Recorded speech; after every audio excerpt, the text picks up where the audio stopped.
Toda la maquinaria de la salvación. Sermón predicado la noche del domingo 18 de agosto de 1889 por el reverendo Carlos Haddon Spurgeon en el Tabernáculo Metropolitano, Newington, Londres, y también leído el domingo 24 de septiembre de 1893. ¿Cómo pues invocarán a aquel en el cual no han creído? ¿Y cómo creerán en aquel de quien no han oído? ¿Y cómo oirán sin haber quien les predique? ¿Y cómo predicarán si no fueran enviados?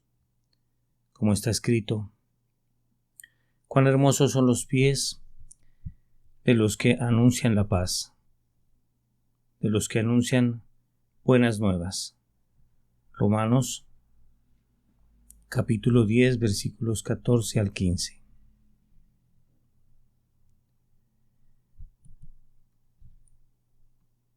Adviertan por favor, queridos amigos, que en el versículo 13 tenemos el camino de la salvación puesto delante de nosotros en los términos más sencillos, porque todo aquel que invocar el nombre del Señor será salvo. Recuerdo bien cuando viví con este versículo durante muchos meses. Yo ansiaba la salvación. No podía ver que hubiera alguna vía de esperanza para mí. Llegué a pensar que yo debía ser dejado fuera, que yo era pecador en demasía, o que estaba demasiado endurecido, o que era demasiado esto o lo otro, de tal manera que otros podían ser salvos, pero que yo no podría serlo. Pero cuando leí este versículo hice lo que les pido que hagan ahora. Me aferré a él. Parecía una cuerda salvavidas arrojada a un individuo que se estaba hundiendo. Me agarré de ella y se convirtió en mi boya de salvamento. Todo aquel que invocara el nombre del Señor será salvo. Pensé, yo invoco ese bendito nombre. Yo invocaré ese glorioso nombre aunque perezca. No cesaré nunca de invocar ese sagrado nombre. Invocar el nombre de Dios, confiar en Dios, apelar en consecuencia a Dios y reconocer a Dios, esto es lo que salva al alma. Pero debo conducirlos a analizar estas palabras con un poco más de detalle. Aquí hay primero una anchurosa palabra, una muy amplia palabra. Todo aquel que invocar el nombre del Señor será salvo. Todo aquel. Me he enterado que cuando una persona está haciendo su testamento, si desea dejar todas sus posesiones a otra persona, digamos a su esposa, basta que lo exprese en términos generales y eso es más que suficiente. Es recomendable que no se meta en detalles elaborando una lista de lo que está dejando, porque posiblemente se le escape incluir algo. Ahora, Dios expresa su voluntad de manera muy clara y no entra en detalles, sino que sencillamente dice todo aquel. Eso incluye al hombre negro y al cobrizo y al amarillo y al blanco. Incluye al hombre rico y al hombre pobre y hasta al hombre que no es hombre. Eso incluye a toda clase de personas a quienes no pertenezcan a ninguna clase o a todas las clases juntas. Todo aquel, eso me incluye a mí. Estoy seguro, pero estoy igualmente convencido que te incluye a ti que estás sentado junto al pasillo y que no habías venido nunca antes, a ti que eres bastante desconocido en Londres, a ti que eres un extraño y un extranjero, quien quiera que seas. Es mejor expresarlo así sin meterme en detalles, porque de otra manera alguien podría no ser mencionado. A menudo he pensado que si hubiera leído en la Escritura que si Charles Haddon Spurgeon invocar el nombre del Señor será salvo, no me habría sentido ni la mitad de seguro de la salvación como me siento ahora, porque habría concluido que tal vez hubiera alguien más con ese nombre, y muy probablemente lo hay, y yo habría dicho: ciertamente no se refiere a mí. Pero cuando el Señor dice todo aquel, yo no puedo quedar fuera de ese círculo. Se trata de una gran red que enmaraña a todos los hombres en sus mallas. Todo aquel. Si yo invoco el nombre del Señor, si tú invocas el nombre del Señor, si el hombre que yace moribundo en su aposento invoca el nombre del Señor, seremos salvos. ¿Cuán amplia es esta palabra? Todo aquel. Y luego a continuación, qué palabra tan fácil de entender tenemos aquí. Todo aquel que invocar el nombre del Señor. Cualquiera puede invocar el nombre del Señor. Todo mundo entiende en qué consiste decir hola. ¿Acaso no han usado este saludo a menudo? Y si se han encontrado en zozobra y peligro, no han gritado auxilio, auxilio, auxilio. Muy bien. Quien puede clamar así, que llame a Dios, que invoque su ayuda, que pida su misericordia, que implore su piedad. Quien lo haga creyendo, como les vamos a mostrar, confiando en que en Dios le oirá, será salvo. Así que no nos encontramos ante una dificultad que requiera de un doctor en teología para explicarla. La verdad es expresada primordialmente en palabras casi monosilábicas. Todo aquel que invocar el nombre del Señor será salvo. Es algo muy evidente, o que pudieran verlo y comenzaran a invocar el nombre del Señor mediante una ferviente oración. Pero también tenemos otro adjetivo. Es una palabra segura. Todo aquel que invocar el nombre del Señor será salvo. No hay ningún si aquí, ningún puede ser aquí, sino un glorioso será. Nuestros propósitos y nuestras promesas son cosas muy pobres e insignificantes, pero el será de Dios es firme como los montes eternos. Todo aquel que invocar el nombre del Señor será salvo. Tan ciertamente como hay un Dios, el Señor no ha cometido ningún error. Él no revocará su declaración porque haya cambiado su forma de pensar. Todo aquel que invocar el nombre del Señor será salvo. Oh, que muchos invoquen su nombre hoy y encuentren salvación inmediata que les durará a lo largo de toda la vida y por toda la eternidad, ya que será salvo. Cubre un largo trecho, incluso todo a lo largo de las edades eternas que están por venir. Ahora, ustedes ven, amigos, que aquí tenemos un remedio maravilloso para la enfermedad del pecado, muy simple y muy abundante, pero el problema es hacerlo llegar al pueblo que lo necesita. Voy a hablar de este tema con un lenguaje muy sencillo, pues quiero ser muy práctico y pido al Espíritu Santo que haga que todo mi sermón lo sea. En nuestro texto hay 4 necesidades sobre las que Pablo insiste. Orar a Dios invocando su nombre, salvará al hombre.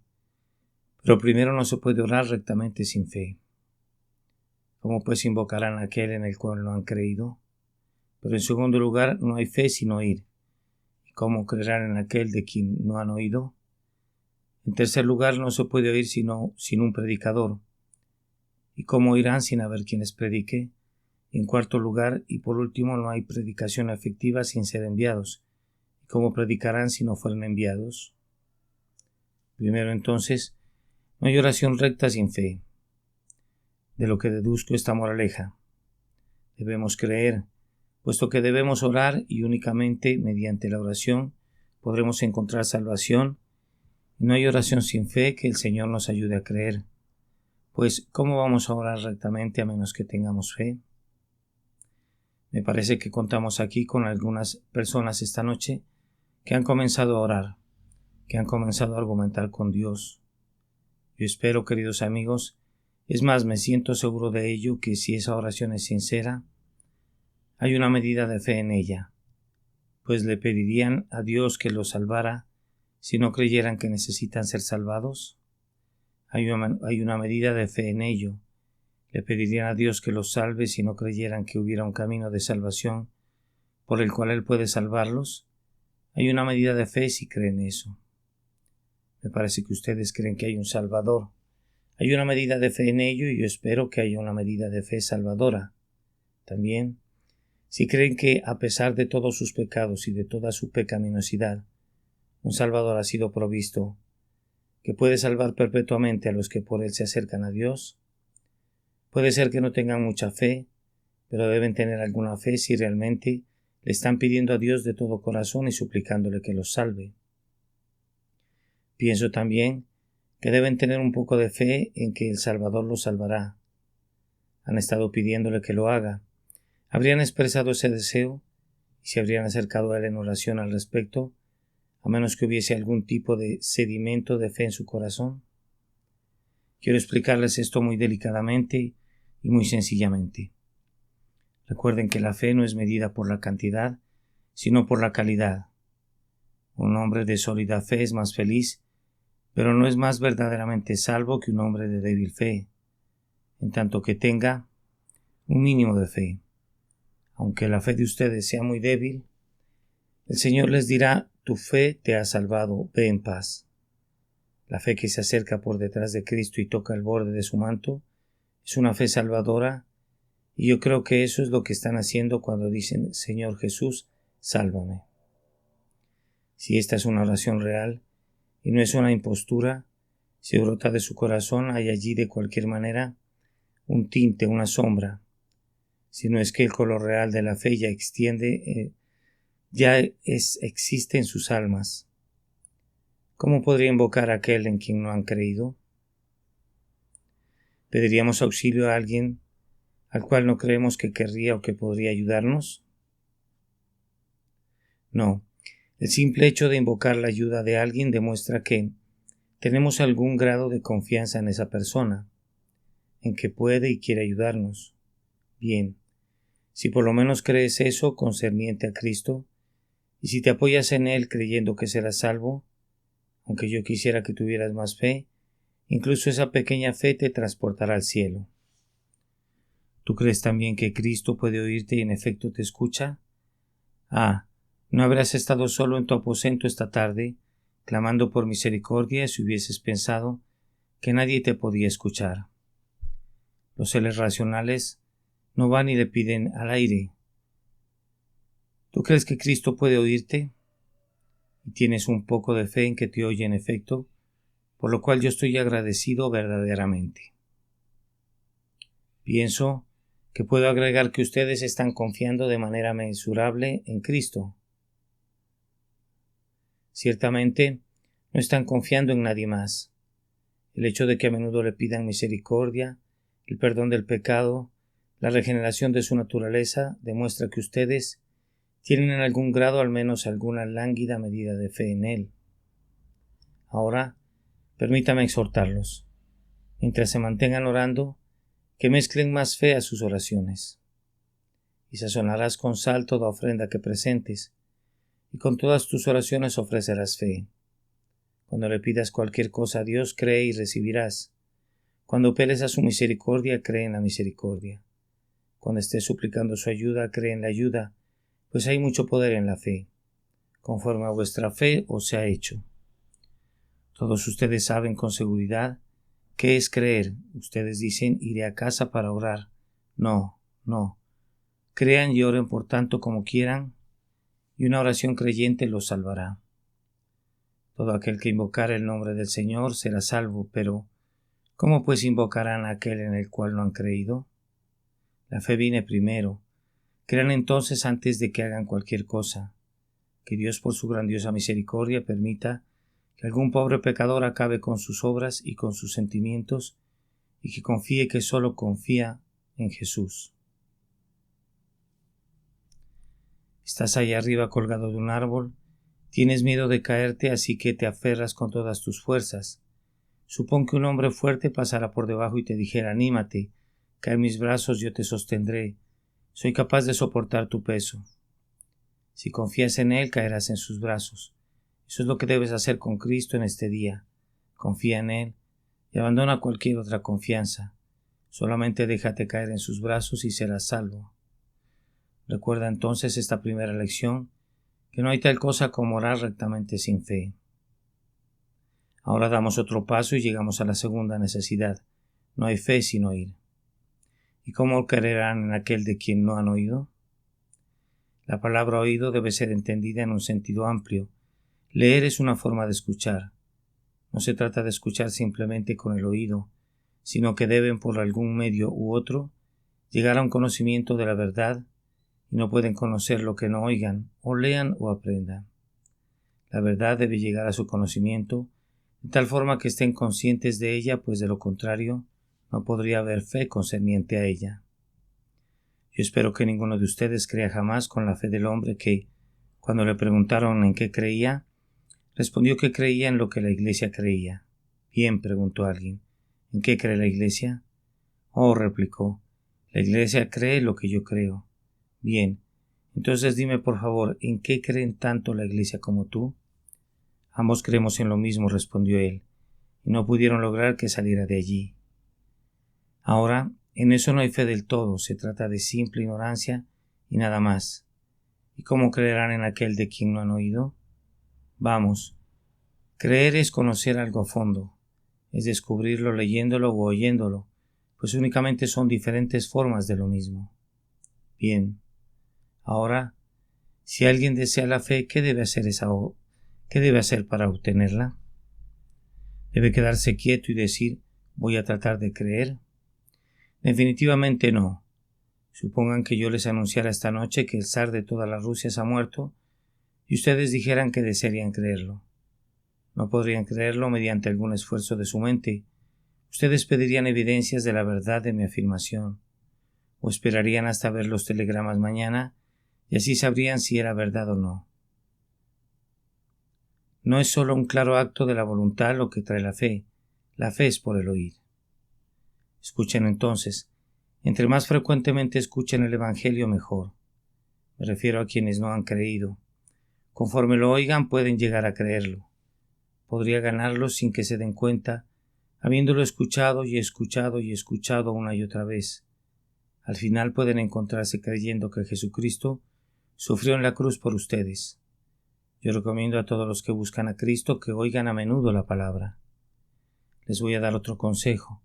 Oigan con mayor atención, oigan desde el principio con los dos oídos. Presten atención de la misma manera que lo harían si el predicador les estuviera diciendo cómo podrían amasar una fortuna en 10 minutos, cómo escucharía todo el mundo, cómo cada quien querría sentarse al frente para entender correctamente, cómo se pondrían a trabajar los lápices para anotar las instrucciones. Oigan con esa misma intensidad, pues hay algo más valioso que una fortuna en juego, su alma inmortal. El cielo y el infierno resultan de oír o de no oír la palabra, óiganla a menudo y óiganla bien. Pero oigan procurando entenderla, y si no pueden encontrar al predicador que parezca proclamar un evangelio integral, hagan algo mejor, recurran a la Biblia misma. Lean este bendito libro de principio a fin asiduamente, con todas las ayudas que les puedan brindar hombres buenos. Sí, procuren entender la verdad y compruébenla por experiencia. Recurran a este libro y vengan a la casa de oración con este pensamiento en su mente. Hay algo que he de creer y voy a saber de qué se trata. Voy a conocer su límite superior y su límite inferior, su cabeza y su frente y su corazón, y de cualquier manera, si puedo, voy a saber qué es y cuáles sean los fundamentos y razones de ello. Oyendo así lo creerán. Voy a dejar allí ese punto. Oigan el Evangelio. Solo preocúpense de que lo oigan, sea en el Evangelio. Pueden escuchar algunos sermones muy sutiles y sermones muy ingeniosos, y como regla puedo decir que entre más ingeniosos sean, son peores. Si vieran mucho del hombre, verían muy poco de su Señor. Cuando todo está orientado a la elaboración de frases, poniendo los conceptos de manera grandiosa y adornándolos con una maravillosa elocuencia, el Evangelio mismo es colocado fuera de la vista. Que los hombres elocuentes busquen una oportunidad para sí mismos el día lunes, pero el domingo debe consagrarse a un trato sencillo con las almas de los hombres. No queremos saber nada de verborragias. Los hombres están yéndose al cielo o al infierno, y es tiempo de que abordemos con ellos este asunto de suma importancia. Que Dios nos ayude a hacerlo. Oigan aquello que esté realmente dirigido a su corazón y a su conciencia. Oigan lo que hable de Cristo y del cielo y del camino hacia allá. Oyendo eso irán camino de creerlo. En tercer lugar, No se puede oír sin un predicador. ¿Y cómo oirán sin haber quien les predique? Por tanto, prediquemos. Alguien tiene que dar a conocer la verdad a los hombres. No sabrán del Salvador a menos que se les hable de él. El Evangelio no será revelado a los hombres por medio de ninguna operación sobrenatural. Debemos llevarlo. No pueden aprenderlo si nadie les enseña. Ningún hombre conocerá el Evangelio a menos que alguien se lo diga verbalmente, o que le regale algún libro o folleto, o por una carta, o por la predicación abierta de la palabra. Alguien debe darlo a conocer al hombre, pues ¿cómo creerá en aquel de quien no ha oído? ¿Y cómo oirá sin haber quien le predique? Entonces, ¿quién debe predicar? Cualquiera que pueda predicar debe hacerlo. El don de la predicación no es sino la responsabilidad de predicar. A menudo me asombro ante algunos cristianos que pueden hablar sin cesar desde la tribuna pública o desde el estrado, pero no hablan nunca en nombre de Cristo. Tendrán que rendir cuentas por estas lenguas prostituidas. Si un hombre puede hablar del tema de la sobriedad, podría hablar sobre el tema de la salvación. Debería hacerlo. No pretendo que guarde silencio sobre el uno, pero de todo corazón le suplico que no se quede callado respecto al otro. Hay muchísimas personas que deberían predicar el Evangelio, pero que no lo hacen. Todo hombre que conozca el Evangelio debe darlo a conocer, y el que oye diga ven. Cuando oigan el Evangelio, díganlo a alguien más. Ustedes, cristianos, están todos obligados en proporción a sus dones y su oportunidad a dar a conocer el Evangelio. ¿Cómo? Dirá alguno. Yo creía que esa era la responsabilidad de los sacerdotes. Precisamente es así. Es únicamente para los sacerdotes, pero todos los creyentes son sacerdotes. Por su gracia poderosa, nuestro Señor Jesucristo nos hizo reyes y sacerdotes para Dios, y es nuestro deber, como también nuestro privilegio, ejercer esta bendita función sacerdotal de decirles a los hijos de los hombres la vía por medio de la cual pueden ser salvados. Entonces, cada hombre de esta iglesia que conozca a Cristo, y cada mujer y cada joven también están obligados a hablar de Cristo de alguna manera u otra a todos los que lo rodean. Para esta obra no se requiere de un alto grado de dones. No dice ¿y cómo irán sin haber un doctor de teología que les predique? No dice ¿y cómo oirán sin un predicador popular que les predique? Oh, amados, algunos de nosotros habríamos estado perdidos si no hubiéramos podido ser salvos sin oír a un hombre de grandes habilidades. Yo doy gracias a Dios porque debo mi conversión a Cristo a una persona desconocida que ni siquiera era un ministro en la aceptación ordinaria del término. Pero al menos podría decir esto: miren a Cristo y sean salvos todos los términos de la tierra. Yo aprendí mi teología, de la cual no me he desviado, de una anciana que era cocinera en la casa donde yo trabajaba como ayudante del maestro. Ella podía hablar acerca de las cosas profundas de Dios, y cuando tenía la oportunidad de escuchar lo que tenía que decirme, como una cristiana madura, sobre lo que el Señor había hecho por ella, yo aprendí más de su instrucción que de cualquier otra persona que haya conocido desde entonces. No se requiere de la preparación de una universidad para que puedas hablar de Cristo. Algunos de los mejores obreros de esta iglesia cuentan con muy poca educación, pero llevan muchas personas a Cristo. Prosigan, mis queridos hermanos y hermanas, hablando del amor de Cristo a ustedes, aunque tengan muy pocos dones. Recuerden que cuando hayan contado la historia de la cruz a los hombres, son libres de una responsabilidad. De cualquier manera, si perecen, no será debido a que no sabían, y si perecieran por ignorancia, no sería porque su ignorancia sea atribuible a la negligencia de ustedes en enseñarles. Ahora, hoy, desearía poder motivar a todos los presentes para que se conviertan en predicadores, incluyendo a las mujeres y a todos. No se trata de que desee que las mujeres prediquen, sino que quiero que prediquen en el sentido en que he expuesto el asunto, es decir, que hagan saber a alguien la historia maravillosa de la cruz. Hablen con algún individuo si pueden. Si no pueden hacerlo, escríbanle. Si no pueden escribirle, envíenle un sermón o regálenle un folleto. Solo deben mantenerse dando a conocer a Cristo. Yo supongo que hay 2,000 o 3,000 creyentes presentes esta noche entre las 6,000 personas asistentes. Si cada cristiano diera a conocer a Cristo a alguien, ¿Qué organización misionera tendríamos? ¿Cómo podrían oír si no hay alguien que les predique? Entonces que cada uno de ustedes se convierta en un predicador en el sentido revelado por el texto, hablando de alguna manera o de otra y dando a conocer de una forma u otra la maravillosa doctrina de la salvación por la fe en Jesucristo. Es lamentable que alguien viva y muera sin conocer el Evangelio.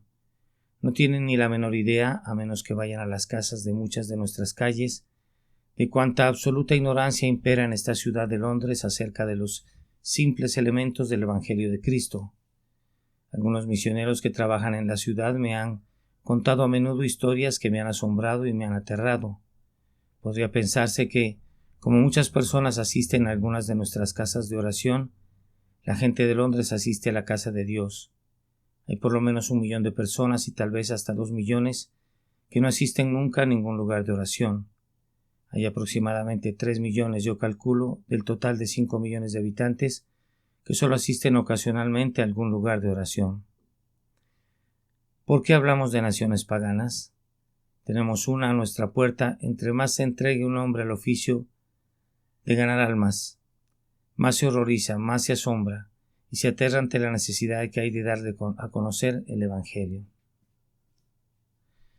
¿Por qué hablamos de naciones paganas? Tenemos una a nuestra puerta. Entre más se entregue un hombre al oficio de ganar almas, más se horroriza, más se asombra y se aterra ante la necesidad que hay de dar a conocer el Evangelio de Cristo. Y ahora están dando paso a nuevas teologías e inventando falsedades.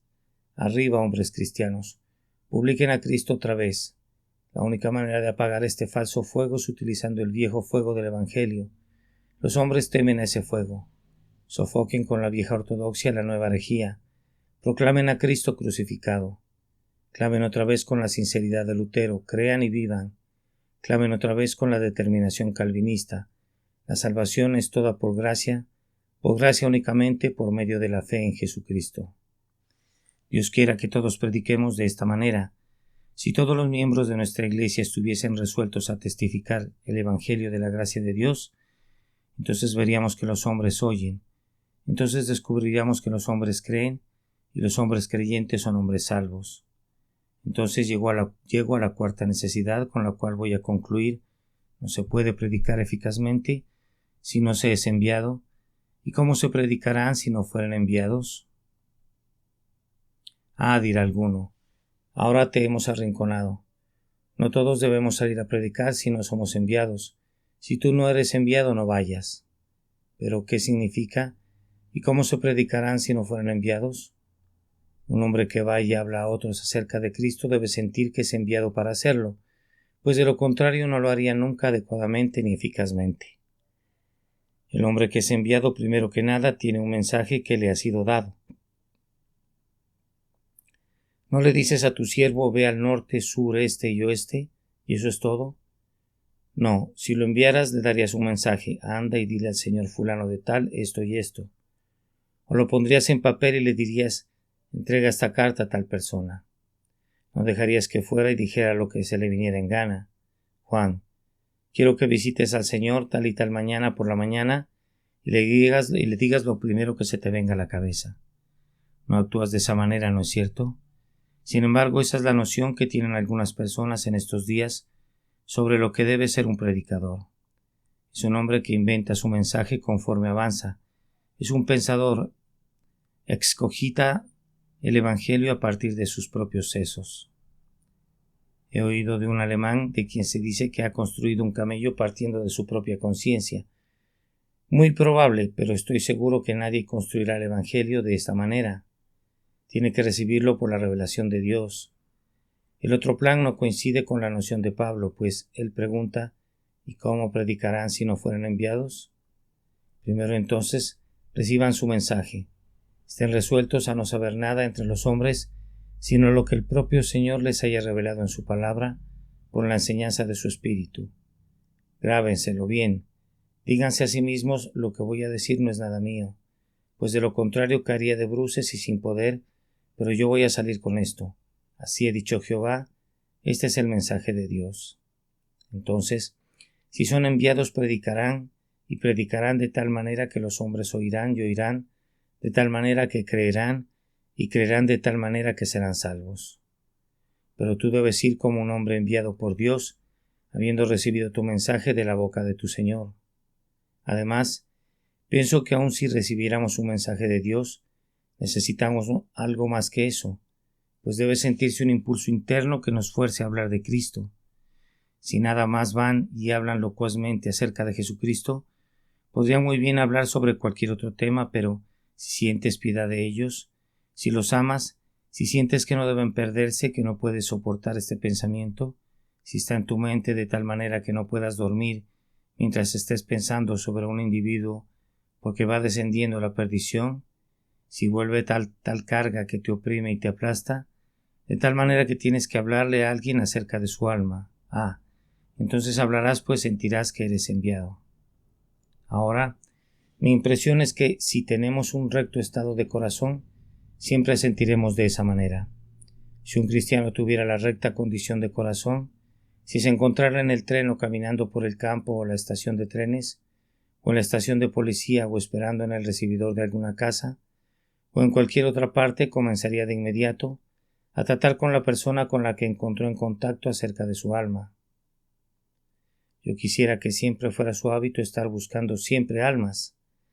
Arriba entonces, cristianos, y busquen conforme Dios les ayude, por todos los medios a su alcance, dar a conocer a Cristo a los moribundos que se encuentran alrededor de ustedes, pero no lo harán a menos que sean enviados, inducidos, impelidos, forzados. No ganarán almas para Cristo hasta que el Evangelio sea como un fuego en sus huesos y sientan que hay de ustedes si no predicaran el Evangelio. Bien, antes de que se vayan para intentarlo, hay algo más que debo decirles. No pueden hacerlo efectivamente a menos que sean enviados, y ser enviados significa tener un poder otorgado a ustedes para hacer la obra. ¿Puede obtenerse ese poder? Si se sienten impelidos a clamar a Dios para que les dé poder para predicar, el poder espiritual, el poder del Espíritu Santo, si son impelidos a enseñar en la escuela dominical, y no vale la pena hacerlo a menos que sientan que son impelidos a hacerlo, entonces oren pidiendo el poder para ganar las almas de esos amados hijos de Dios. Si se sienten llamados a escribir una carta a un amigo mañana acerca de su alma, háganlo porque se sienten llamados para hacerlo, pero pídanle a Dios que les enseñe cómo hacerlo. Pídanle que ponga el poder en las palabras que ustedes pronuncian, que puedan decir las palabras precisas y que puedan darles el tono adecuado a esas palabras. Hay muchas cosas involucradas incluso en el tono del predicador. ¿Y cómo predicarán si no fueran enviados? Deben ser revestidos de poder divino, pero el Señor puede vestir inclusive a un niño de ese poder. Lo ha hecho a menudo. Puede revestir a una humilde mujer cristiana que haya hablado en público con el poder de ganar almas. A menudo lo ha hecho. Y tú, hermano, que has estado muy satisfecho de ser un miembro de la Iglesia y de no hacer nada por Cristo, verdaderamente una condición muy insatisfactoria de cosas, debes comenzar a hacer algo por Él que ha hecho tanto por ti. Primero, deben quedarse en Jerusalén hasta que sean revestidos con poder de lo alto, y luego deben salir como testigos de Cristo, pues ¿cómo predicarán si no fueran enviados? Pero habiendo obtenido poder, deben salir y comunicar el mensaje que su Señor les haya entregado. Pero no lo habrían hecho mientras que no hayan presentado un reporte a su Señor. Si han sido enviados, regresarán a su Señor después de haber entregado su mensaje, y le dirán lo que tienen que decir al respecto. Todo hombre que es enviado en una comisión transmite de inmediato la respuesta de la persona a la que fue enviada. Me temo que algunos maestros y predicadores olvidan esto. Debemos ir como Isaías de regreso al Señor y decirle: ¿quién ha creído a nuestro anuncio? ¿Y sobre quién se ha manifestado el brazo de Jehová? Te has esforzado grandemente por llevar a María a Cristo. ¿Le has comentado al Señor lo referente a María? Madre, ¿te has esforzado grandemente por llevar a tu hijo al Salvador? Pero, ¿le has hablado alguna vez a Jesús acerca de tu muchacho? La noche del martes pasado estuvieron presentes una madre y un padre que tenían un hijo por el cual una vez habían estado llenos de esperanza, pero él abandonó el hogar y se marchó por semanas, aunque había prometido regresar. Se había ausentado varias semanas y no habían sabido ni una palabra de él. Vinieron a una asamblea del pueblo cristiano el pasado martes por la noche, quebrantados de corazón, Habían hecho lo que habían podido para encontrar a su hijo, pero no podían encontrarlo. Los padres fueron a Haddon Hall y el pueblo de Dios oró allí por su padre y su madre. El propio padre oró y fue sobrecogido por la emoción por causa de su hijo perdido. Regresó a casa y allí le esperaba una carta de su hijo en la que le decía que el Salvador lo había encontrado. Había abandonado la bebida y esperaba ser un consuelo para su padre y su madre todo el resto de sus días. Se encontraba muy lejos y no sabía nada acerca de la oración de su padre. A menudo, cuando no tengan buenos resultados con la gente, vayan y dígaselo al Señor Jesucristo. Dígale: Señor, les he predicado, he orado por ellos, les he hablado, he llorado por ellos, los llevo como una carga en mi corazón. Sus simples nombres arden con letras de fuego en mi alma. Señor, sálvalos y serán salvos. Esa es la manera de ganar almas. Cuando Dios obra primero que nada, nos hace tener dolores de parto por las almas de otros y luego nacen al reino. El resto del texto es una especie de visión. El profeta ve personas que descienden por la ladera del monte, las mira y percibe que no son hombres de guerra. De otra manera, las grebas en sus piernas serían un signo terrible para los pacíficos habitantes de la llanura. Sin embargo, aquí vienen, un gran grupo desde las cimas que desciende a los valles. ¿Quiénes son? Conforme mira, dice: cuán hermosos son sobre los montes los pies del que trae alegres nuevas, del que anuncia la paz, del que trae nuevas del bien. Vienen ondeando la bandera blanca, siervos del gran rey contra el que has estado en guerra. Ondean el estandarte que habla de paz con Dios. Nosotros, a quienes saluda el texto, que somos los predicadores de este evangelio de paz, te decimos: hoy, pecador, depón tus armas de rebelión. Culpable, no luches más contra Dios. Ven y haz las paces con Él. Su paz es proclamada para ti a través de Jesucristo. Él te perdonará gratuitamente toda transgresión e iniquidad. Está presto a olvidar y a borrarlo todo. Dios te invita a que te reconcilies con Él, que acabes con la guerra. En su contra, te predicamos la paz y si no oyes, entonces te decimos las nuevas del bien, consistentes en el pleno perdón de todo el pasado y un cambio de corazón que experimentarás para hacerte una nueva criatura en Cristo Jesús. Sí, que se te daría en este momento antes de que abandones el tabernáculo.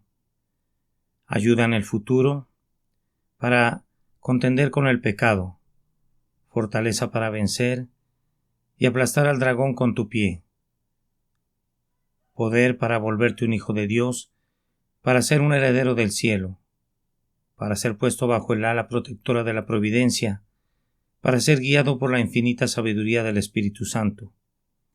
Estas buenas nuevas del bien son publicadas para todos ustedes, aun para quienes estén más alejados de Cristo y de la esperanza y de la paz. Crean en Jesús, confíen en Él, confíen en Dios en carne humana, confíen en quien sangró hasta morir sobre la cruz y pagó el rescate por sus almas, y confíen en Él ahora.